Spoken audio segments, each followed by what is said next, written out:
करुणावतारं संसारसारं भुजगेन्द्रहारं सदा वसन्तं हृदयरविन्दे भवं भवानी सहितं नमामि। ॐ त्र्यम्बकं जजामहे सुगन्धिं पुष्टिवर्धनं उर्वारुकमिव बन्धनात् मृत्युर्मुखीयमामृतात्। आज आम जाना शिवलिंग उपरे कहीं चढ़ा जाए बेलपत्र। बेलपत्र शिवंकर सबुठारु प्रिय। आप जेते फूल दिंतु जहाँ दिंतु किंतु बेलपत्र ना शिवंकर पूजा संभव हो पार ना। विशेषकर सोमवार दिन शिवंकर बार पर उद्दिष्ट। सोम जे कि चंद्र देवता से शिवंकर उपासना करी से संतुष्ट करते जहाँकि सोमनाथ शिवलिंग भाव से अभिषिक्त। तेणु से जो सोमंकर नाम अनुଯାयी भगवान शिवंकर सोमवारटी हूँ उद्दिष्ट ये दिनटी यही बारटी। तेणु यही बार विशेष भाव में शिवंकर पूजार्चना कराए। चतुर्दशी तिथि शिवंकर उद्दिष्ट। तापर महाशिवरात्रि में शिवंकर विशेष भाव में उपासना कराए। बेलपत्र एवं विभिन्न जो शिव जो दुदुरा पत्र अरख फूल दुदुरा फूल एवं चंपा फूल ये सब हूँ माने शिवंकर अत्यंत प्रिय। ता सहित पत्र हिसाब से बेलपत्र हूँ शिवंकर विशेष भाव में प्रिय। ये जो बेलपत्र सृष्टि जदि देखा जे देवी लक्ष्मी से भगवान शिवंकर उपासना करुले भगवान विष्णु को पति रूप में पाइबापी। तेणु भगवान शिव परीक्षा करते से जो 108 एवं पद्म फूल आनी शिवंकर पूजा करुले शिव से दुईटी पद्म फूल को लुचई रखिले।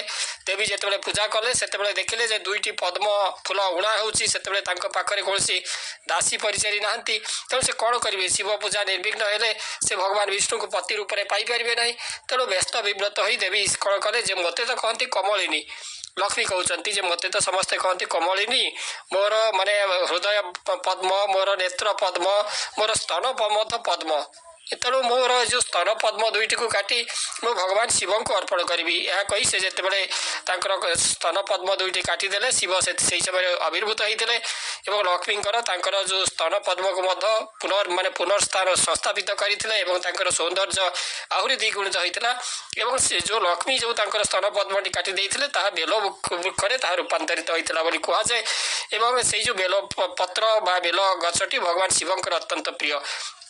आहरी कहुए जे भगवान आउ एक पुराण जनाजे जे देवी पार्वती जिते कैलास थे आखिर एक कई बुंदा लुह जिते मर्तरे पड़ा से जो बेल गचर सृष्टि होता कहुए। तेणु जिते भगवान शिवंकर सबुठारु प्रिय जिनिस विषय कथा उठे से बेलपत्र नाम प्रथमे आसे।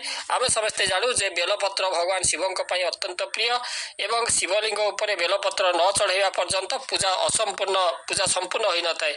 तेणु भगवान शिव को संतुष्ट करने कौन सी भोग नैवेद्य नुहे बरং एक जदि आप करेंगे ना पानी ढाल एवं किसी बेलपत्र ढाले पानी एवं बेलपत्र ही यथेष्ट।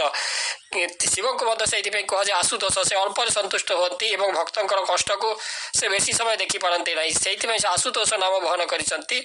किंतु आप जानते कि शिवलिंग उपर कहीं चढ़ा जाए बेलपत्र कहुए जे समुद्र मंथन समय जिते विष बाहरी एवं से भगवान शिव समग्र ब्रह्मांड को रक्षा करने यही विषपान करते। तेणु विषर प्रभाव में कंठ नीलवर्ण होगला और समग्र शरीर अत्यंत गरम होगला जहाँफल कि आखपाखर परिवेश से उत्तप्त होगा लगे। विश्वास कराए विश्वास अनुसार बेलपत्र ये जो विषर प्रभाव को ह्रास करें जो समस्त देवी एवं देवता भगवान शिव को बेलपत्र खाइबा देते एवं बेलपत्र सहित शिव को ठंडा रखापी जल अर्पण करा। बेलपत्र एवं जलर प्रभाव जो महादेव शरीर में सृष्टि होता उत्ताप से ठंडा होगा लगिला एवं सेबे ठारू भगवान शिव को जल एवं बेलपत्र अर्पण कर प्रथा आरंभ है। से अन्य एक कहानी अनुसार पूर्व काल में भील नामक जड़े डकायत थिला और यही जो डकायत निज परिवार पोषण पर से कौन करुला ना लोक मान से लुटुला लोक मान द्रव्य विभिन्न प्रकार सामग्री से लुटुला। थे श्रावण मास चली समय यही जो डकायत से पथचारी मान को लुटिया लक्ष्य से जंगल को जाइला। एथिपाई से एक गछरे चढ़ी बसी पड़ा आउ यार भितर गोटे दिन एवं राति बीतीगला किंतु से कौन से लोक से शिकार करने पाइला ना कहारी ठार किसी लुटिया पाइला ना। ଅନ୍ୟପଟେ ଯେଉଁ ଗଛରେ ଡକାୟତ ଚଢ଼ି ଲୁଚି ରହିଥିଲା ତାହା ଏକ ବେଲ ଗଛ ଥିଲା ଏବଂ ଲୋକଙ୍କର ଅପେକ୍ଷାରେ ସେ ସାରା ରାତି ବିତିଗଲା, ଯାହାଫଳରେ କି ଏଇ ଯେଉଁ ଭିଲ୍ ସେ ବିରକ୍ତ ହୋଇ ପତ୍ର ଗୁଡ଼ିକୁ ଛିଣ୍ଡାଇ ତଳେ ପକାଇବାକୁ ଲାଗିଲେ। ସେଇ ଗଛ ତଳେ ଏକ ଶିବଲିଙ୍ଗ ସ୍ଥାପନ କରାଯାଇଥିଲା। ଏଇ ଯେଉଁ ଭିଲ୍ ଜଣକ ଯେଉଁ ଯେଉଁ ପତ୍ର ସବୁ ଛିଣ୍ଡାଇ ତଳେ ପକାଉଥିଲା ତାହା ଶିବଲିଙ୍ଗ ଉପରେ ପଡ଼ୁଥିଲା, କିନ୍ତୁ ସେ ଜାଣିନଥିଲା। କିନ୍ତୁ ଡକାୟତ ଭିଲ୍ ଏ ସମ୍ପର୍କରେ ସମ୍ପୂର୍ଣ୍ଣ ଅଜ୍ଞ ଥିଲା ଏବଂ ଏଇ ଯେଉଁ ଭିଲ୍ଙ୍କ ଦ୍ୱାରା ଲଗାତାର ବେଲପତ୍ର ଗୁଡ଼ିକୁ ଶିବଲିଙ୍ଗ ଉପରେ ପକାଇବା ଦ୍ୱାରା ମହାଦେବ ଖୁସି ହୋଇଥିଲେ ଏବଂ ହଠାତ୍ ଡକାୟତଙ୍କର ସମ୍ମୁଖରେ ସେ ଉପସ୍ଥିତ ହେଲେ ଏବଂ ଭଗବାନ ଶିବ ବେଲପତ୍ର ଅର୍ପଣରେ ଏତେ ପ୍ରସନ୍ନ ହୋଇଯାଇଥିଲେ ଯେ ସେ ଡକାୟତଙ୍କୁ ବର ମାଗିବା ପାଇଁ କହିଥିଲେ ଏବଂ ସେହିଦିନ ଠାରୁ ଏଇ ଯେଉଁ ଭଗବାନ ଶିବଙ୍କୁ ବେଲପତ୍ର ଅର୍ପଣ କରିବାର ଗୁରୁତ୍ୱ ଆହୁରି ବଢ଼ିଗଲା, ଯାହା ପରଠାରୁ ବେଲପତ୍ର ବିନା ଭଗବାନ ଦେବଦେବ ମହାଦେବଙ୍କର ପୂଜା ଅସମ୍ପୂର୍ଣ୍ଣ ବୋଲି କୁହାଯାଏ। ତେଣୁ ଭଗବାନ ଶିବଙ୍କୁ କାହିଁକି ବେଲପତ୍ର ଅର୍ପଣ କରାଯାଏ ଆପଣମାନେ ଜାଣିଲେ ଯେ ଶିବଙ୍କର ପୂଜାରେ ସେ ଯେଉଁ ବେଲପତ୍ର ନିହାତି ଆବଶ୍ୟକ।